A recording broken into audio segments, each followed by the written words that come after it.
Okay, this is the state that I have. This is the embroidery attachment. This is a 33-10.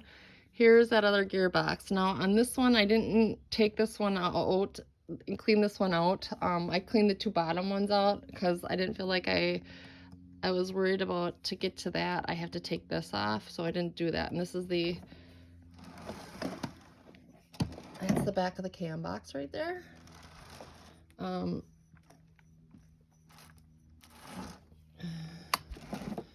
I forgot to mention, if anyone can point me in the right direction of a replacement, like a spare. I've been trying to locate a spare bobbin for these guys, and I think I read somewhere an L-class bobbin should work, industrial, but I was told by a repair person that's wrong, so I don't know. I'm a little bit stumped there.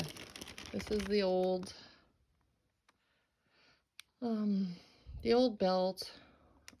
I found I had one off of a different parts machine. I think it was an old Necky.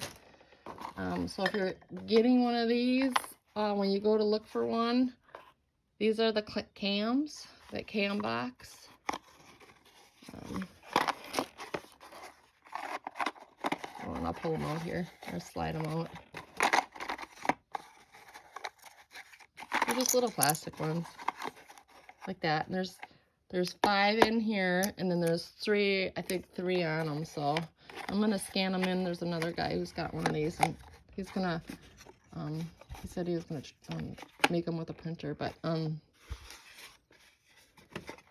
I got the boxes for those too.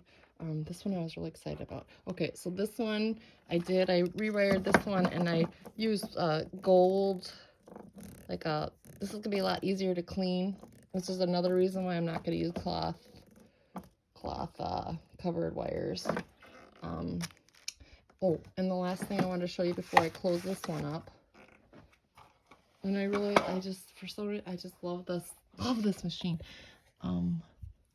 Right in here, so if you watch, okay, so it's this thing right here. This here, there's a little, you can't see it. I'm gonna point to it. The lighting's bad. There's a little lever, there's a pin right here, okay?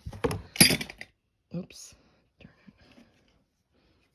There's a pin right there, and when, yeah, okay, so when the presser bar goes down, presser foot bar, this goes down, this releases that, so there's no pressure on the pin,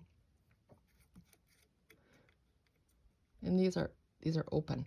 So then when you bring this up, I'm sorry if this is so simple for people, but I'm a novice, so anyways, this presses all the way in, and the button presses in, and then, well, where does it go? Okay. Okay, yeah, they're tight. Other way around, sorry. I had to work last week, so I haven't been working on machines for a while. I'm not in sewing machine mode. So that goes down, the pin goes out, this bar here goes out, the pin, there's no pressure on that little pin in right behind there. These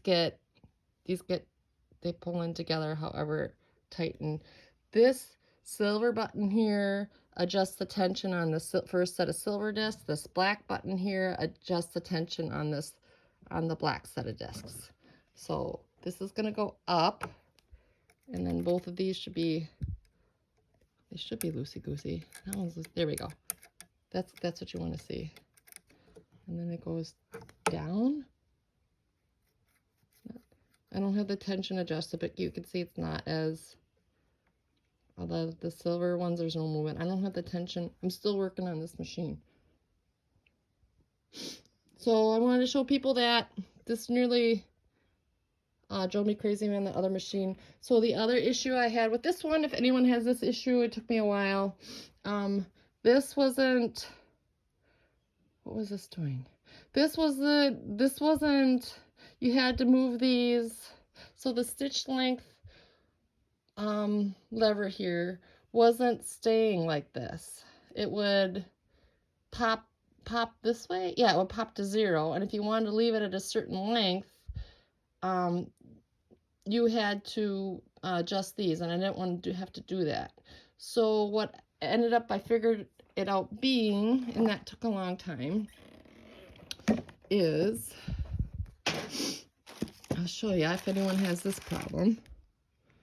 That took around 4 hours to figure out one day. Finally, at one point, I was like, gotta be some kind of adjustment. So, where was it? Hold on. It was here. It's a screw right here. It had to be, I'll show you. So this, I'm gonna get a bigger screw. I thought it had to be, it was this one here. This one back here. And I'll show you on my other machine. And the way I figured that out is when I moved this, it wasn't working the same way as it was on the other machine. So if you're having a problem with that on your machine, I'm going to go to my other machine and show you. If this isn't if the stitch lever knob isn't staying, you need to, what did I tighten it? I tightened it. I'll go back out there to show you guys. I can't remember if I tightened it or loosened it, but I just do very tiny bits here. Oh, let me walk around here. Better light out here anyways. So the other machine, that's where they came. So it was this screw right here. So what happened was, I noticed when I went out to this machine that the screw wasn't moving when I'm turning the stitch leg. It wasn't moving. So I thought it needed to be, I can't remember, but it was opposite. So I moved it a little bit and it made the situation worse. So I went back to the way it was and I moved it the other way and now it works. So I'll get back to you and I'll show you when I get that other machine that I was just showing you. When I get the case all set up, I'll make another video.